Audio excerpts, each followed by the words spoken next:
Good morning, Knicks Nation. Today is Tuesday. It is the 21st day of December 2021.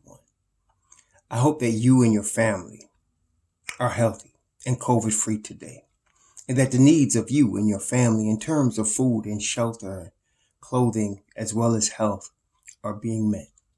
Blessings upon those that are working in the healthcare field and those that are the first responders.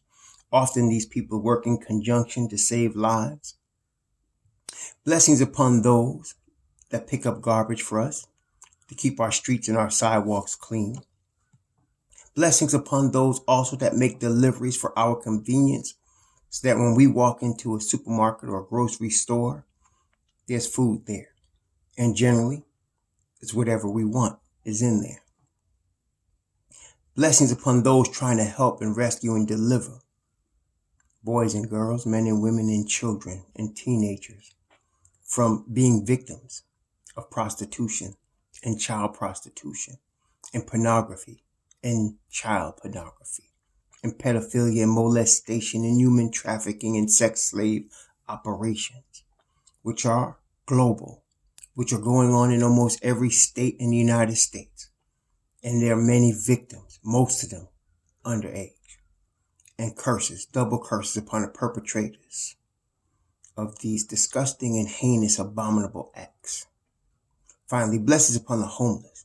600,000 in the United States alone and millions around the world. It's going to take many months for the people of the Philippines to recover from the devastation of that. People in Haiti are still trying to recover from the earthquake. And people in Kentucky are still trying to recover. And it's going to take them months to recover from the tornadoes. And we're just beginning the winter season. Blessings upon those people, for theirs is the kingdom. And on those, again, the first responders, the healthcare workers, the people trying to help. There is scheduled to be a basketball game tonight. I say scheduled because the COVID variant is of such magnitude at this point that games have already been canceled for at certain times. Last night, for example, the Toronto game was canceled because of the COVID variant. Toronto was playing last night and the game was canceled due to the COVID. Several other games went on, so they kind of go game by game. It was Toronto against Orlando was canceled.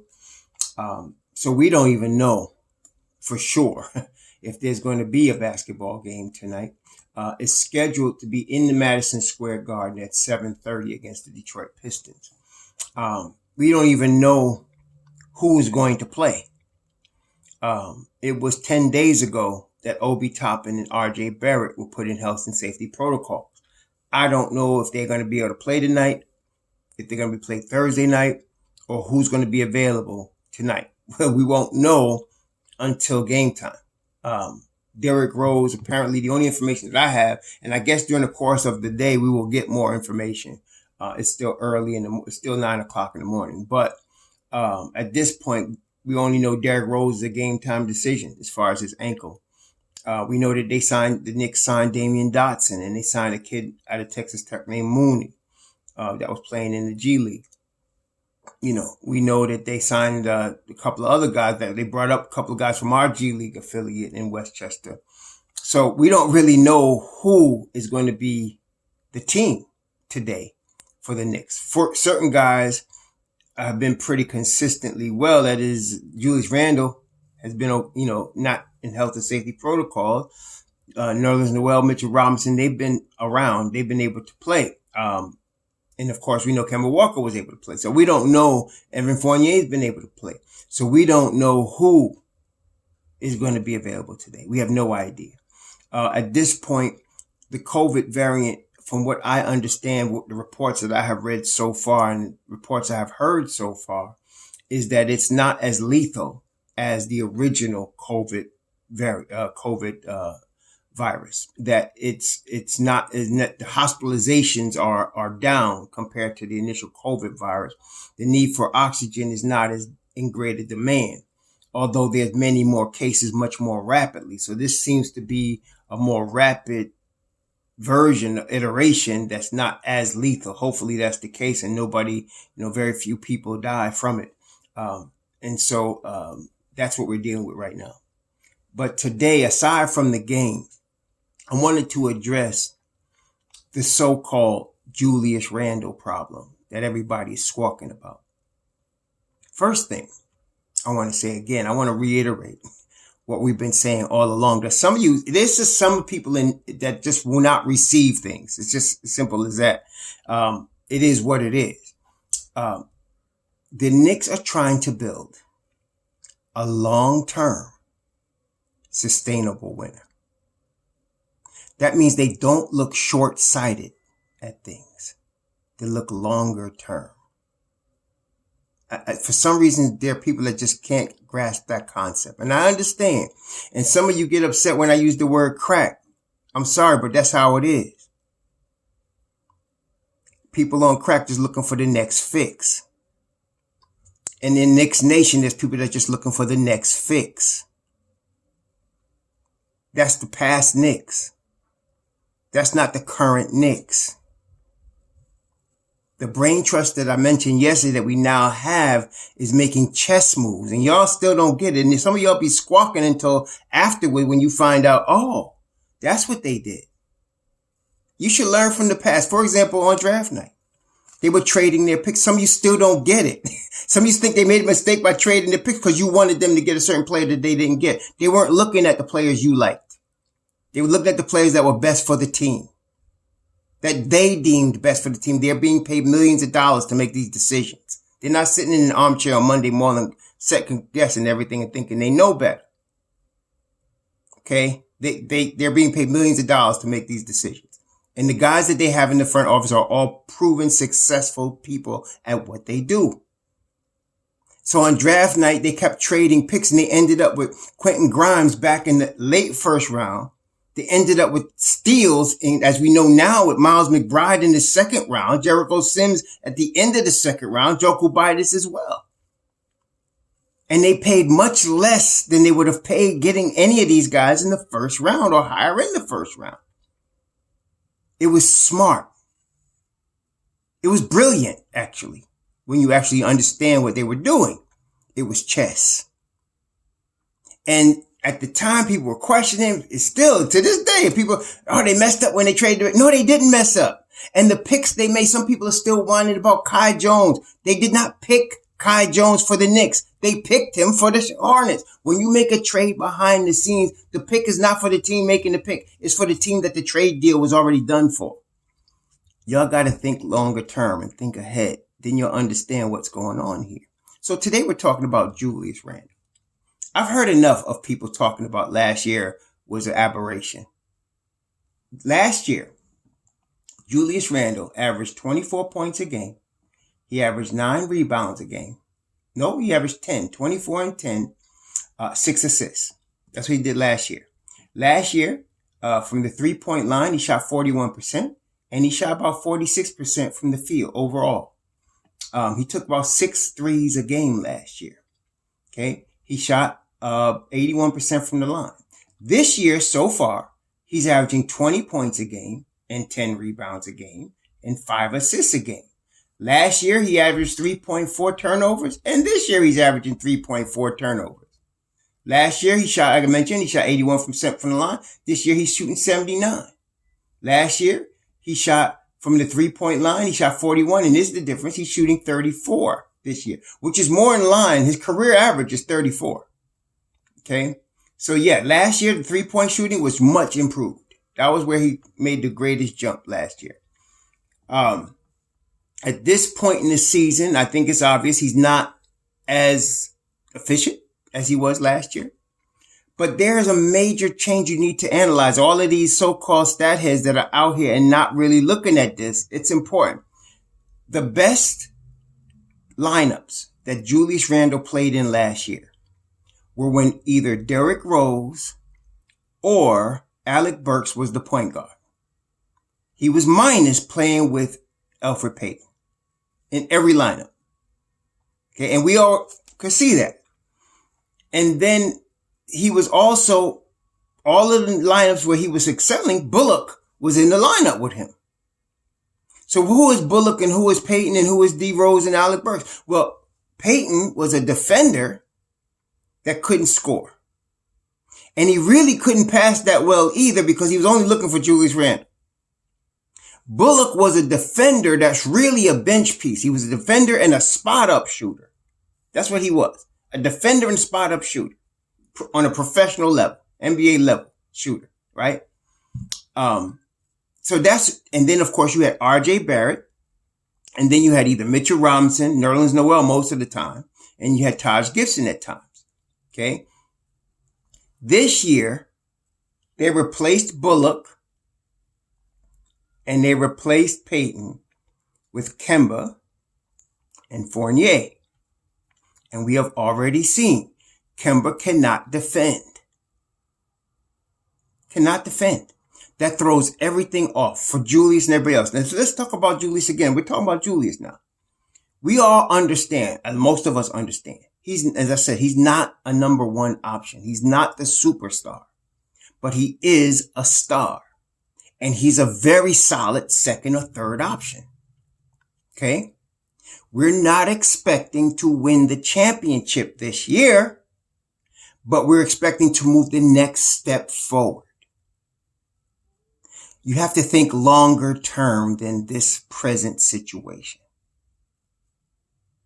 Unless it's for Ben Simmons or some superstar on that magnitude, we're not trading Julius Randle this year or next year. They're trying to develop the youth around him. So now you have Kemba. If it's not only not working out, it was horrible. I don't care how many points he scores. He gives up as much as he scores on most nights. And he cannot make a stop at crunch time. It ruins the whole defense. When you're playing defense, you need 5 guys working together on the defense. If somebody misses an assignment, doesn't get to an outside shooter on time, the whole thing collapses. Or especially if the point of attack at the point guard or the guard position gets beat off the dribble and their man gets in the lane, everything collapses. Okay? That's the problem Kemba's been bringing for us. Somebody was, well, you want to blame somebody. See, you don't get into the blame game with the media, y'all. Quit letting them use y'all as catnip. Kemba was a short-term option from the beginning. For them, if I didn't say his name was Kemba Walker, and I said they signed a point guard, age 31, in their 10th or 11th, 12th season, and they signed him for 2 years, you should know right there, without the name, it's a short term. It's not something they're looking long term. It's short term. So they plugged this guy in here because he's a veteran. And you know what, too? Y'all got to understand. Leon Rose was an agent. There's agents. Everybody is in positions in the NBA with GMs and agents that were GMs that were agents. He might have been doing somebody a favor for a minute to see, and then at the same time getting a short-term deal with Kemba. Our future point guard is Deuce McBride. Okay? So the long term is Deuce. But Kemba was bad enough so that after 20 games, Tom pulled him. And he should have. Okay? Next shoe to drop is Fournier. These are the 2 new guys that replaced the guys that were solid for us last year. Now, as I said, Bullock was a spot-up shooter who could play defense. When they brought in Evan Fournier, he's supposed to be a combination of a spot-up shooter and a guy that could go off the dribble and play some defense. Maybe not as high level as Bullock, but not enough to hurt us. But what we have seen is he's inconsistent as a scorer, and he's also inconsistent as a defender. His effort is there sometimes, and sometimes it's not. For a guy that's in his 10th season, that's not good. Okay?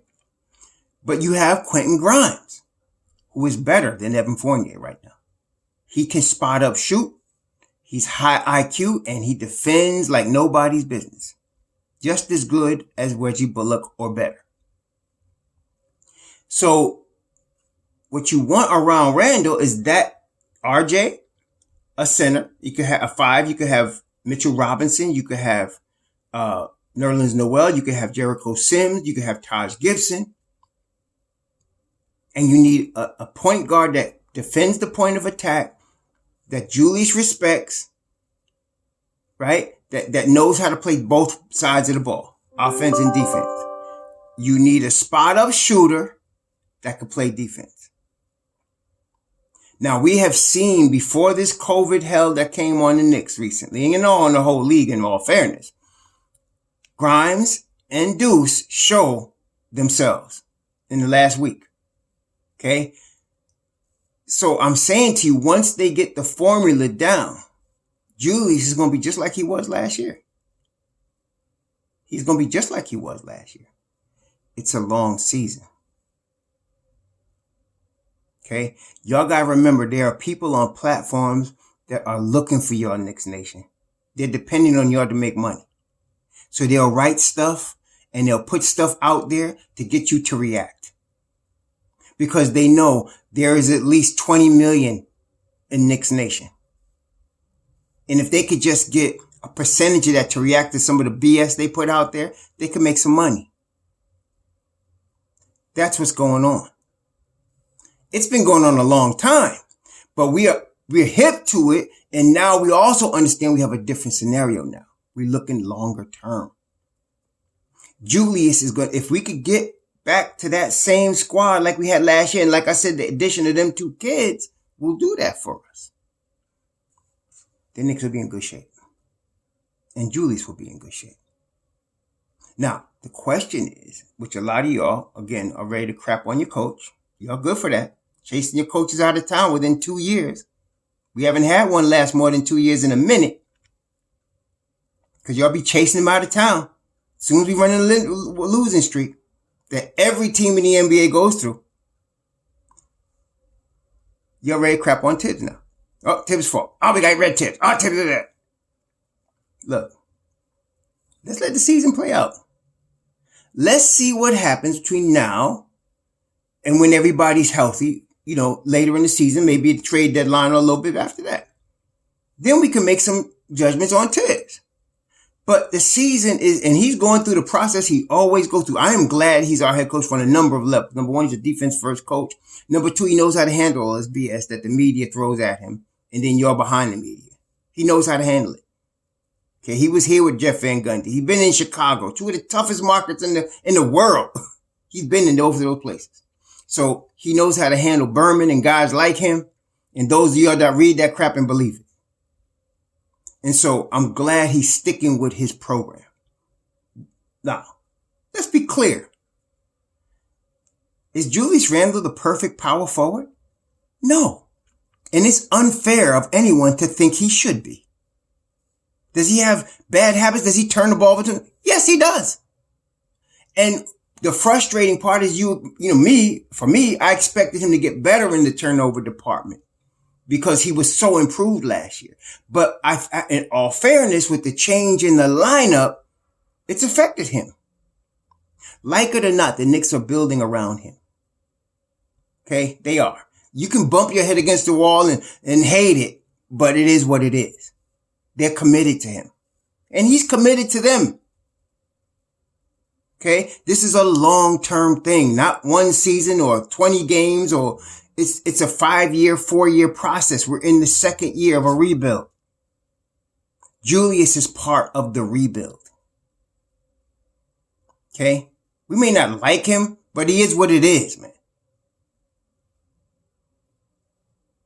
But we got the young guns that we have drafted that are the real future of the Knicks. And so I want to wait until after everybody's healthy from this COVID protocol. And I want to see what Tom does. I have a feeling he's going to make some changes. He's going to make some changes, which include Deuce McBride and Quentin Grimes, the 2 guys he pushed for the Knicks to get. And when he does get them, and you add to that mix an Alec Burks, you add to that mix improving and getting in shape Mitchell Robinson with Taj Gibson, and let's not forget Obi Toppin. We're going to talk more about Obi in another video. Some of y'all are tripping. But I warned y'all about what was going on with Obi. Like last summer, I told y'all we we're going to have an Obi issue. But not this year. It's not going to happen this year. Obi not going to say nothing this year about his playing time. He's pushing for more. But next year, and when it's time for his option to be picked up, that's when you're going to hear some stuff. But right now, we ain't got to worry about it. See, this is another thing. There's seasons for everything. There's a time and season for everything. This is not the season to worry about Obi's future contract. It's just to keep our eye that it's down the road. Don't worry about it. Okay? Right now, we just want him to continue to perform at the high level that he's been doing, which I know he's going to. But as far as Julius, you will see the best out of Julius Randle when we get the best situation around him, which means Quentin Grimes, Deuce McBride, which means more Alec Burks, less Evan Fournier, no more Kemba. That's what that means. Okay? That's what that means. Some of you say, well, I'm blaming everything on Kemba. I'm not blaming everything on Kemba.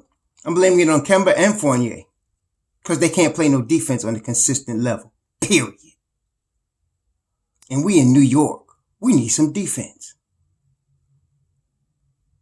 And if you can't bring it, step. Okay? Step. I explained yesterday why they signed those two cats.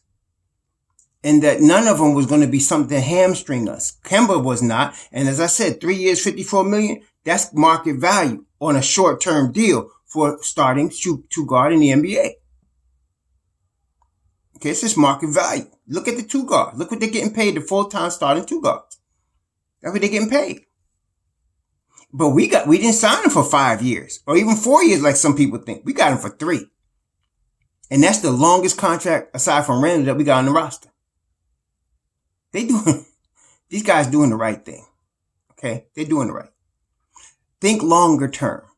Think past the trade deadline. Think past NBA 2K quick fix. Like for an addict, quick fix moves. Think longer term. Think past this season. Think next season. Now, next season, there's going to be no question. You're going to see Grimes and Deuce back there. I mean, no question, unless one of them gets hurt, hopefully. Wood's not going to, well, hopefully, none of them gets hurt. And now you're going to see something. But this year is building up to that. Okay, it's building up to that. This is where we at. So some of you mentioned like a move like somebody mentioned a Robert Covington. Portland might be blowing it up, depending on what happens with Dame. I don't know. Dame says he wants to stay there. I don't want him at $50 million a year. I don't want to give up no young assets for Damian Lillard right now. But they may blow it up. And then Robert Covington might become available. I would go get a Robert Covington if I could get him. Especially if they'll take an Evan Fournier. Them salaries might match there. I'll take him. That's Reggie Bullock 2.0. He's better than Reggie Bullock. In my view, he's better than Reggie Bullock. I'll take him. Okay, if they want a veteran. But you're taking moves like that. Very, not earth-shattering moves. And still allowing the kids to develop. That's what we're talking about. What are you talking about here? But as far as the point guard, you got Deuce McBride, Derrick Rose, and IQ. That's your point guard. And then you got Alec Burks to back them up. We don't need another point guard. We do not need Jalen Brunson. We don't need him. I'm not saying he's not a good player. We do not need him. We got what we need as far as point guard. We got it. I know you don't want to believe that because you want to make a move like CeeLo. But no, we don't need it. We got what we need. Got it already. We just need to keep developing it. I'm excited about our point guard situation. And then IQ is establishing himself as that scorer off the bench. Okay? He really is. That's him. That's him. And the closer, that's him. And I just want to keep him in that position. We got one. Just like Cal Perry said it. We got one there. And we got one at that spot right there. D Rose, ankle problems. He's going to have other issues. You play him too many minutes. Also, I want them to get Deuce in there quick because Deuce could play that 35 minutes a game. He's young. He'll learn. He's going to have his ups and downs, but they're going to be mostly ups. Because that young man could play some basketball. Both sides. Okay? But Julius will get better as he puts those type of pieces around him. He will get better. Okay? If we can put those type. The Fourniers and the Kembas, that was just temporary stuff until our kids are ready. But the good news is that our kids are ready. Okay? So I don't know what they're going to do with Fournier. I can guarantee you this. He's not going to be here 3 years. He's not going to be with the Knicks for 3 years. Not in his present capacity. He might come off the bench at some point, and I don't even know how they're going to do that. I mean, because you got to play Obi, right? You got either Mitchell Robinson, Nerlens Noel, or Jericho Sims, so you got a 5 right there, right? You got IQ, you got D Rose, you know. Maybe they put Quentin Grimes in there. I don't know. I don't know how that's going to work out. Because I don't know. You got Alec Burks, and he's better than Fournier. Both sides of the basketball. Again. So, and he doesn't cost what Fournier costs. So I don't know. I don't know what they're going to do with Fournier. Because if you start in Grimes, Burks comes to the bench. If you start in Deuce and Quentin. If you don't start in both, then Grimes is in second unit, Mob Deep. I don't want Fournier taking minutes from Grimes. And he daggone sure ain't taking it from Burks. So I don't know what they're going to do with him. He's another one like Kemba. If he's not starting, he's out of rotation. The way I see it. Okay? But we're going to see, we'll deal with that. But as far as Julius, you'll see Julius of last year, the whole 9. As soon as he gets the crew around him that he needs around him to flourish. That's what he needs. And we got the talent now. We got the spots. We just need to play him. And that's on Tibbs. But I'm trusting Tibbs. I know he's going to do the right thing. He wants to win. He wants to win above everything. Why do you think he respects Kemba so much and he sits him? Because even though you can respect players, the bottom line is Tibbs wants to win. And he's going to figure out what he needs to get us to win. And I have a feeling that's going to include Deuce McBride and Quentin Grimes. As long as they help him win, he's all in. Again, I've never seen him start long-term a rookie point guard. But I think there's an exception and there's a time and place for everything. There's a season. And now is the season for the starting rookie point guard named Deuce McBride. So we're going to see what happens. But I'm not worried about Julius for this year or next year. And people keep bringing up his playoff last year as if that's his whole career. Some of y'all really, I mean, that was his first playoff series in his whole career. He carried the Knicks last year, and that was his first playoff series. Did he learn? Yes, he did. Is it going to be hard? Yes. Is he going to make mistakes? Yes. But he's going to have better players around him this year. It's going to be a bit different. Y'all seen him hand the ball to Deuce against Houston, didn't you? You see, he stopped being point forward when Deuce McBride was on the floor with him. You heard when Quentin Grimes, when they were playing against Milwaukee, he told Quentin Grimes, shoot the effing ball. Did you see that? He said, just shoot the effing ball. He wants to win. I'm not worried about Julius. And I'm not expecting him to be superstar. I'm not expecting him to be Antetokounmpo. He's not Antetokounmpo. He's Julius Randle. And he's going to be good enough for right now. For right now. You want Obi Toppin? Yeah, I do too. But let's wait a season. Next year we deal with that. Not right now. Not right now. And not even the beginning of next year. Maybe in the next year. As you saw, Tom played Taj at the 3. And Taj did pretty good at the 3. To me, that just shows Obi could probably do better. He might end up playing Obi at some 3 to get more minutes for him. And he did that before this thing. He did that a little bit. So there's things that's going to happen. This is not a finished product, y'all. It's still in evolution right now.